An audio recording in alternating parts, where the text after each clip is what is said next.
Ready to test your knowledge of Hollywood's most legendary Oscar winners? We'll show you how the Academy's biggest stars look today. Your job is to guess who they are before we reveal their award-winning performances that made cinema history. Ready for the ultimate Oscar challenge? Let's begin. Keep track of how many you're getting right as we go. Drop your score in the comments. Let's see who knows their Oscar history best.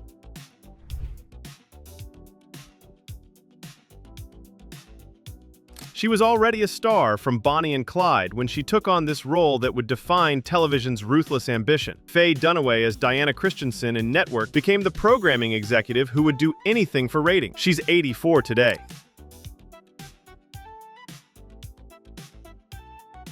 While America was still healing from Vietnam, this performance showed the real human cost of war. Jon Voight, as Luke Martin in Coming Home, gave voice to wounded veterans everywhere. He's 86 now.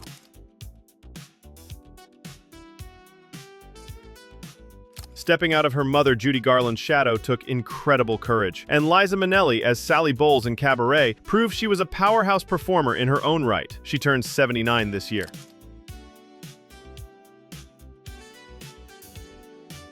That Russian roulette scene still haunts audiences decades later. Christopher Walken as Nick Shevotarovich in The Deer Hunter captured the psychological damage that followed soldiers home from Vietnam, now 82.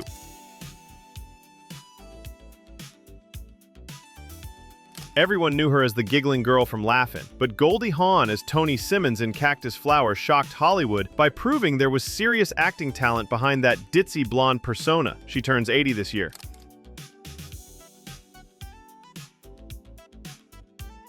Fresh off making Jaws the summer blockbuster, Richard Dreyfuss as Elliot Garfield in The Goodbye Girl became the youngest Best Actor winner at just 30 years old. He's 77 today.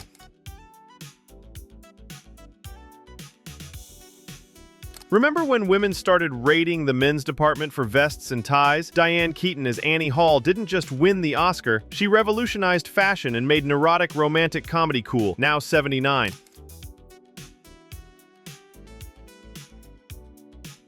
This was the role that transformed him from a B-movie actor into Hollywood royalty. Jack Nicholson as Randall McMurphy made One Flew Over the Cuckoo's Nest, the first film since 1934 to sweep all major Oscar categories. He's 88 today.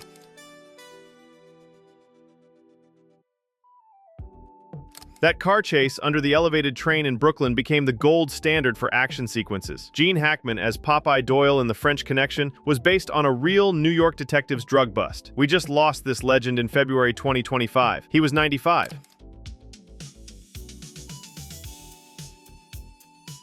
She accomplished something only a handful of performers ever achieve. Ellen Burstyn as Alice Hyatt in Alice Doesn't Live Here Anymore earned the triple crown of acting, Oscar, Emmy, and Tony Awards. She turns 93 this year.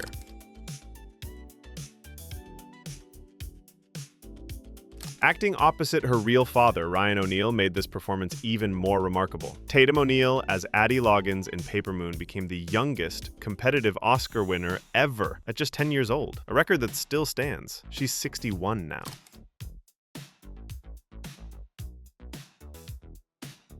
His Broadway experience prepared him perfectly for this haunting film role. Joel Grey, as the Master of Ceremonies in Cabaret, brought the decadent nightclub world of 1930s Berlin to chilling life on screen. He's 93 today.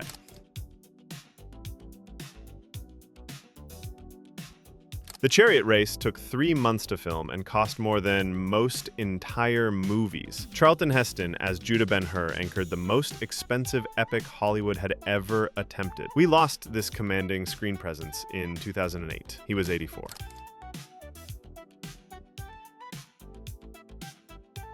She was already Hollywood royalty when scandal erupted over her affair with Richard Burton, but Elizabeth Taylor as Gloria Wanderess in Butterfield 8 proved she was more than just a beautiful face, claiming her first Oscar during the height of tabloid frenzy. We lost this legend in 2011. She was 79.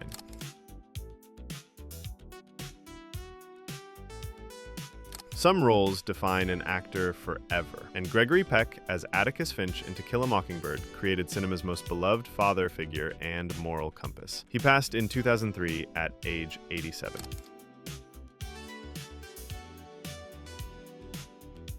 No black actor had ever been nominated for Best Actor when Sidney Poitier as Homer Smith in Lilies of the Field broke through Hollywood's color barrier and made Oscar history. This groundbreaking performer passed in 2022 at age 94.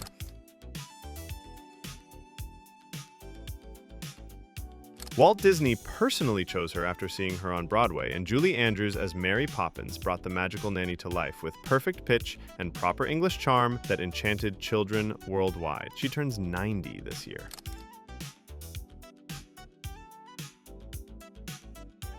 Swinging London had found its perfect ambassador when Julie Christie as Diana Scott in Darling captured the mod, fashion, and free spirit that defined the revolutionary 1960s. She's 84 today.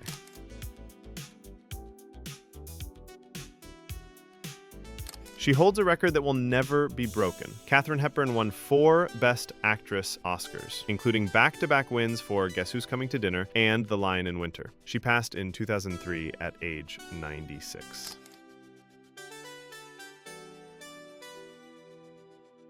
In one of Oscar's most controversial moments, Barbra Streisand as Fanny Brice tied for Best Actress with Katharine Hepburn for Funny Girl in her stunning film debut. She's 83 today.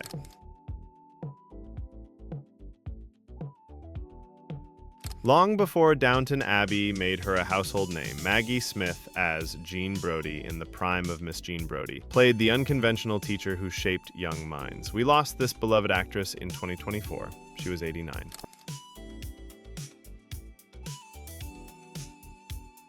She left Hollywood at the height of her fame to serve in British Parliament. But first, Glinda Jackson, as Gudrun Brangwyn, earned consecutive Oscar wins for Women in Love and A Touch of Class. We lost her in 2023. She was 87.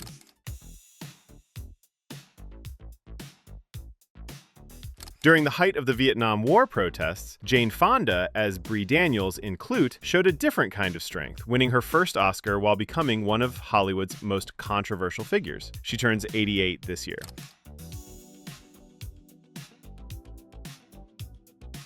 Method acting reached new heights when Robert De Niro, as young Vito Corleone in The Godfather Part 2, learned to speak Sicilian and perfectly captured Brando's character in his earlier years. He's 82 today.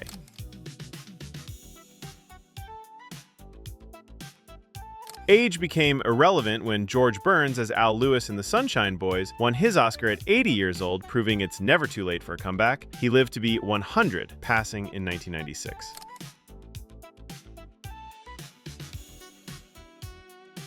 After being blacklisted in the 1950s for her political beliefs, Lee Grant as Felicia Karp in Shampoo finally got her Oscar recognition, proving talent eventually triumphs over politics. She turns 98 this year.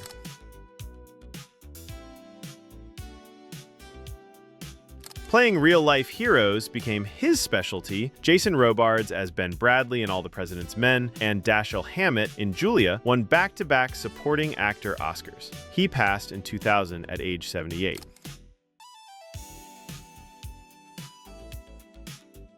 Her acceptance speech became as famous as her performance. Vanessa Redgrave, as Julia in Julia, used her Oscar moment to discuss political causes, creating one of the ceremony's most controversial moments. She's 88 today.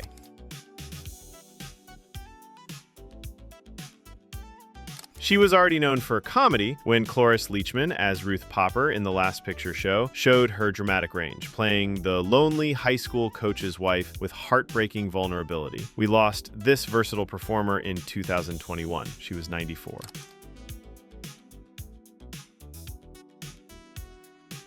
His real-life experience as a rodeo cowboy brought authentic Western spirit to Ben Johnson as Sam the Lion in The Last Picture Show, earning respect from audiences who could tell the difference. He passed in 1996 at age 77.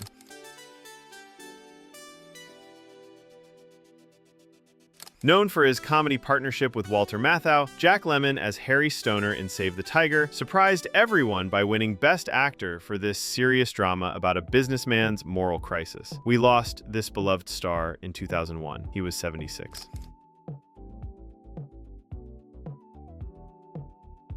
He was already 71 when John Houseman, as Professor Charles Kingsfield in The Paper Chase, won Supporting Actor, proving his intimidating law school instructor could terrify students and Academy voters alike. He passed in 1988 at age 86.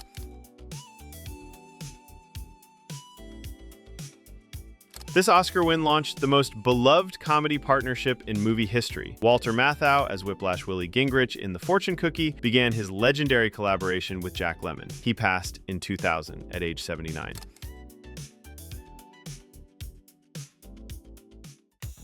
During the height of the civil rights movement, Rod Steiger as police chief Bill Gillespie in the Heat of the Night showed a racist sheriff learning to respect Sidney Poitier's detective. He passed in 2002 at age 77.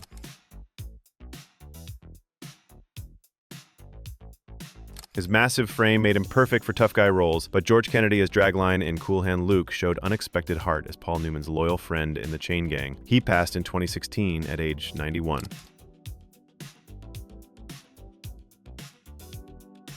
While Bonnie and Clyde shocked audiences with its violence, Estelle Parsons as Blanche Barrow brought manic energy and genuine terror to the bank robber's hysterical wife. She turns 98 this year.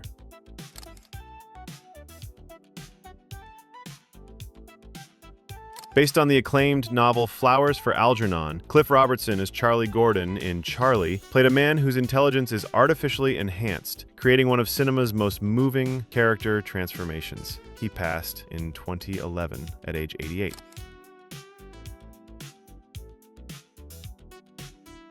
Before becoming beloved as Grandpa Joe in Willy Wonka, Jack Albertson as John Cleary in The Subject Was Roses won his Oscar, playing a struggling father trying to reconnect with his family. He passed in 1981 at age 74.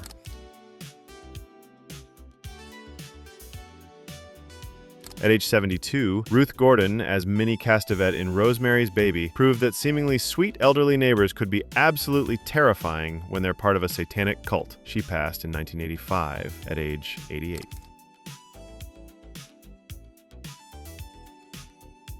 Depression-era dance marathons became a metaphor for human endurance, and Gig Young as Rocky in They Shoot Horses, Don't They? Was the slick MC who kept the desperate contestants moving. He passed in 1978 at age 64.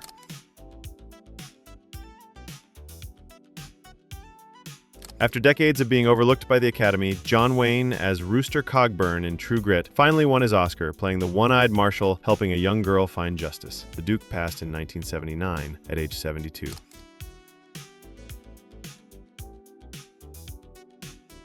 She made evil look so calm and collected. Louise Fletcher as Nurse Ratched in One Flew Over the Cuckoo's Nest created cinema's most chilling antagonist without ever raising her voice. We lost this Oscar winner in 2022. She was 88.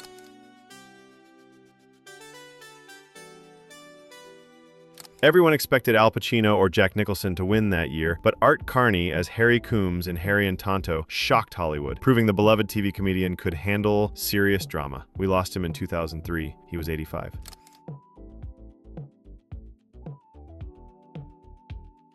She made Oscar history by becoming the first performer to win for a foreign language film. Sophia Loren as Chizira in Two Women brought international cinema to Hollywood's attention. She turns 91 this year.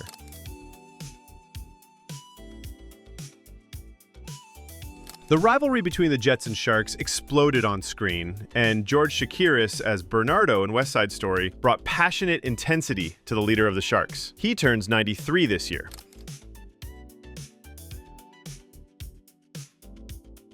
Breaking barriers with her fiery performance, Rita Moreno as Anita in West Side Story became the first Latina to win an Oscar, paving the way for future generations. She's 94 today.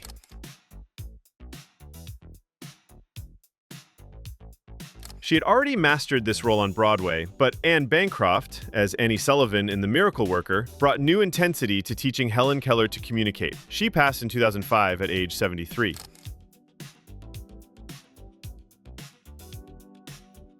Character actors rarely get recognition, but Ed Begley as Boss Finley in Sweet Bird of Youth won Supporting Actor for his portrayal of the corrupt Southern politician. He passed in 1970 at age 69.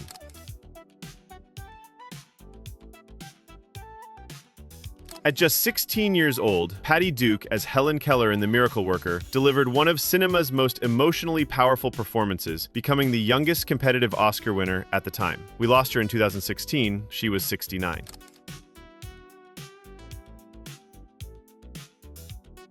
Her comeback story became Hollywood legend. Patricia Neal as Alma Brown in HUD won her Oscar, then made a miraculous recovery from strokes to continue acting, inspiring everyone who knew her story. She passed in 2010 at age 84. So, how many Oscar legends did you recognize? These stars didn't just win awards, they won our hearts and defined what great acting looks like. Drop your score in the comments and tell us which Oscar winner deserves their own tribute video. If you loved this Academy Awards challenge, smash that like button, subscribe for more Hollywood Legends content, and ring the bell for notifications. More Oscar magic is coming your way.